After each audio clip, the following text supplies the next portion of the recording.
Ideal customer, niche, target audience. These three are not the same. Unfortunately, though, they're thrown around interchangeably by YouTubers who throw around other business terms like loss leader when they mean price anchoring, and who tell people to niche down when they should be zooming out. What's up, you awesome humans? Welcome back to the channel where I help aspiring entrepreneurs, some content creators, and print on demand sellers just like you, especially if you're diving into platforms like Etsy and Amazon, or just looking to make some life changes. Today we're going to tackle something that everyone stresses out about when they're starting out. It's finding your niche. Spoiler alert, you do not need to have it all figured out right away. And I wish somebody had told me that when I first started. When I kicked off my own journey here on YouTube, and even when I launched my first products on Etsy and Amazon merch, I didn't have a niche. And guess what? That was completely fine. So in this video, I want to break down why it's okay to not have a niche from the get-go, how you can eventually discover your niche, and what to do in the meantime while you're still figuring things out. And before I dive into all things niche, I want to quickly let you know about my free Ideal Customer Workbook. It's designed to help you identify who your ideal customer is, whether you're selling on Etsy, Amazon merch, or any other platform.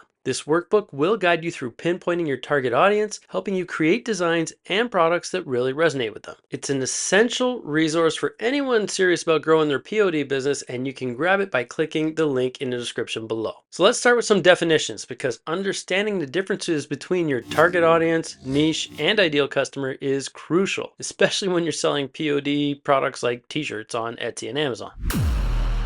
So when you Google this, you'll see it defined as a particular group of consumers at which a product or service is aimed. Think of it as a larger group of people who might be interested in your products. For example, if you're creating t-shirts with designs that feature large dog breeds, like Great Danes, your target audience could be dog lovers aged 20 to 50 who own or love big dogs. Fairly broad, right?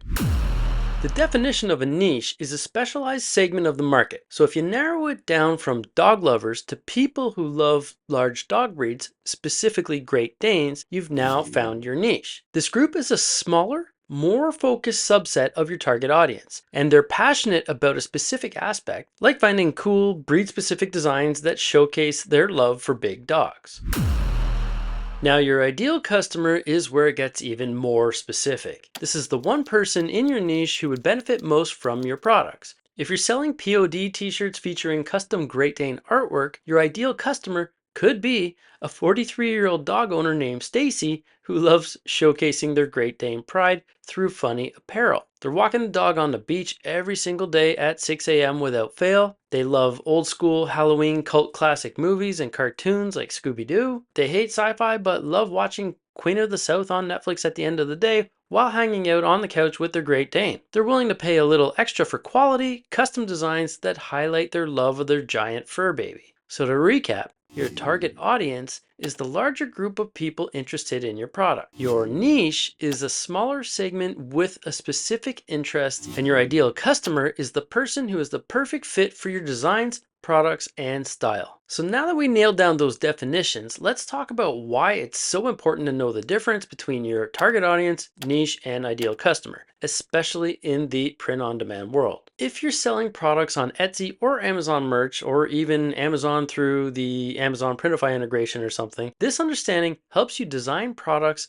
that not only stand out, but also resonate with the right people. For example, if you try to create a t-shirt for every dog lover out there, you might end up with a design that's way too generic. But if you focus on your niche, like large dog breeds, or even more specifically Great Danes, you'll be speaking directly to the people who are passionate about what you're offering. That's how you create designs that people cannot resist, because they'll feel like it's made just for them. It's also why my wife Stacy spends way too much time and money on ridiculous stuff like extra large shark costumes for our Great Dane, but has to then spend even more money to buy longer Velcro straps to make it actually fit them. Now, when you're just starting out, it's completely normal not to have your niche figured out right away. I didn't have one when I first started selling on Etsy, and honestly, that gave me the flexibility to experiment with different designs and different audiences. The key is to start with what you know at least something about. Bonus points if it's something people say you can't really shut up about. Could be personal interests, hobbies, or causes you care about. These can provide clues about the audiences you understand and would maybe even enjoy creating products for. And if it's something you're into yourself, you're naturally going to be in tune with trends, inside jokes, and things that the broader target audience might be into, like fishing or the outdoors even, and then gradually narrow it down as you get feedback and see what resonates. For example, I started with general fishing designs because I like to fish, but over time I niched down to freshwater fishing because I realized that I knew more about it than most people, and I knew some funny sayings and terminology that only freshwater fishermen would know and find funny. Then, as I started seeing what worked, I got even more specific and focused on 3 ideal customers, or what most YouTubers call sub-niches: bass, walleye, and musky fishing enthusiasts. Each group had different interests and preferences, which helped me fine-tune my designs and offerings. But my better half, Stacy, had a very different approach. She knew her niche from the get-go: Great Danes. So she was way more intentional with her branding, her designs, and marketing because she knew she was her own ideal customer. This totally gave her an immediate win, knowing that there was a market for Great Dane products. However, she eventually realized her niche was a bit too narrow, so she zoomed out a bit to include other large breed dogs. Stacy listened to what her customers were asking for, putting the famous Tony Robbins line "Success leaves clues" into action. By expanding into other big dog breeds, she made her business even more successful while still serving her ideal customer. So what's the takeaway here? If you don't have a niche yet, that's okay. Start by focusing on the broader target audience, like I did with fishing, and test different ideas. Over time, you'll naturally start to see patterns in what works and what your customers respond to. That's when you can start narrowing down and getting more specific. You can see what they favorite, you can see what they buy, or you might find a sweet spot that could work for a while, like I'm doing with this channel. I'm making content for POD, but also design tips and some mindset stuff, which is super important. I'm even peppering in some videos on my various income streams, personal reflection stuff, and travel as a Gen Xer who has quit their 9 to 5 grind to work for himself over 10 years ago. But if you're like Stacy and you already know your niche, then great. Super bonus, right? You can jump right in with focused branding, designs, and marketing just like she did with Great Danes. The key is to remain flexible and listen to your audience. Sometimes you'll need to zoom out or expand your niche to capture more of the market. And that's a good thing. Just remember, success leaves clues, and if you pay attention to what your customers are asking for, you'll continue to grow and refine your business. Now, I want to give you a simple action step. Take a minute to really think about why you want to go into a certain niche. Do you have any knowledge or even any interest in it? Do you even know people in it? If not, maybe reconsider so you know what you're talking about. Because trust me when I say it'll show in your designs and your customers will spot it. They're not stupid. Then do some research and find a gap in the market. Don't do what everyone else is doing. You need to offer something different or unique. Maybe offer a product that not many others are offering. Or maybe there's some totally different aesthetics or vibes that you can apply to your design. If you're not sure yet,